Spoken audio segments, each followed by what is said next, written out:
show is about one of the most important things in life, resilience. And I recently read a post on Facebook that really struck a chord with me. Bad things happen to all of us, but it is not those moments that define us. That post was written by Kaitlin Roig-Debellis. Now, you may not know her by name, but during one of our country's most horrific tragedies, the Sandy Hook Elementary School shooting, Kaitlin protected her 15 students from harm, proving that in the midst of that horror, there was incredible heroism. December 14th, 2012, Newtown, Connecticut. The day the unthinkable became tragic reality. At 9:30 that morning, a former student shot his way into the Sandy Hook Elementary School with an assault weapon. Before taking his own life, the gunman had brutally murdered 6 women and 20 children, all first graders between ages 6 and 7.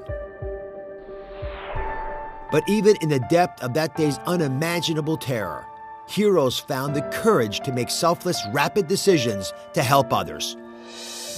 Kaitlin Roig-Debellis, a young first-grade teacher, was one of them. Her quick thinking saved the lives of her 15 students. Kaitlin has worked hard to overcome the tragedy and trauma of Newtown, forging her way past anger, despair, and grief to choose and today share a powerful path of hope. So Kaitlin piled 15 first graders into a bathroom in her classroom. Imagine 15 kids and an adult in an area this size. Unimaginable. So Kaitlin's quick thinking and swift action saved her students' lives. So I'd love to introduce you all to Kaitlin Roig-Debellis.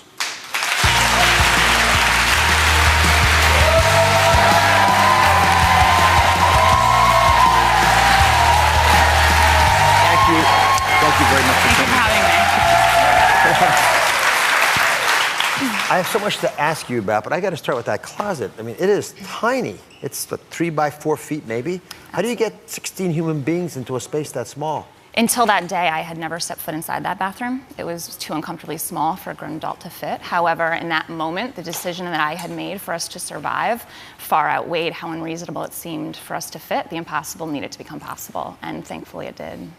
I mean, did you have the kids on each other's shoulders? Or literally, I can't even physically imagine how it was doable. Yeah, I picked them up, put them behind the toilet, on top of the toilet. I sat my tiniest student on top of the toilet paper dispenser. It was our only option at survival. We were feet from where you saw the shooting.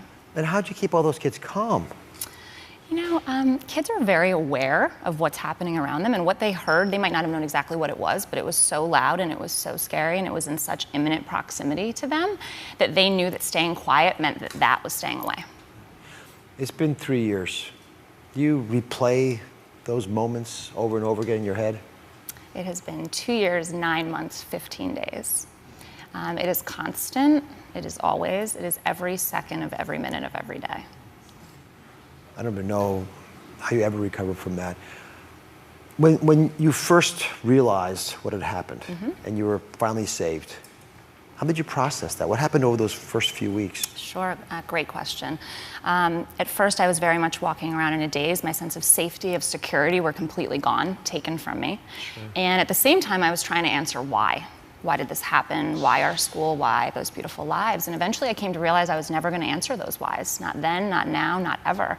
And I had to shift my attention. I had to focus on questions that could be answered, because there are so many questions that can. I think for so many of us, especially during the darkest times, we focus so much energy on questions we're never going to answer. And we forget there are so many we can, and that there's so much power in that. And for myself, there were 2 questions I had to answer. The first was, how do I make sure this day does not define my students and myself? And the second was, how do we get our control back? And those 2 questions were my guiding light. You know, when it comes to the control issue, the second part, I was struck. I went to Newtown that evening. Thank you. And I was it was almost therapeutic for me. And I was with many others who had felt called as well. We were outside of a church. And you could sense the passion that people had for each other, the need just to be there, to provide support and encouragement, just because you needed something to do besides just mourn some tragedy which was inexplicable. I'm sure you felt that for many who were coming to try to support you. You actually had lived through it. I should point out to everyone that Kaitlin's written a wonderful book. It's an inspiring memoir. It's called Choosing Hope, Moving Forward from Your Life's Darkest Moments. And you talk about that here. How difficult is it for you, whether in a book form or even talking about it on the show now, to revisit that day in December?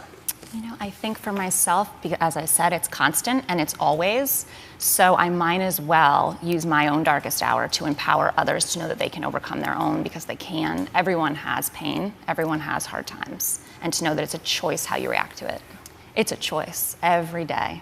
You know, I think that what is so important is that the things that happen to us in our lives don't have to define us. We can define them, and we can make a conscious choice that what seems insurmountable does not have to be. You're a true hero. We're going to continue this discussion and introduce my new core expert who specializes in resilience when we come back.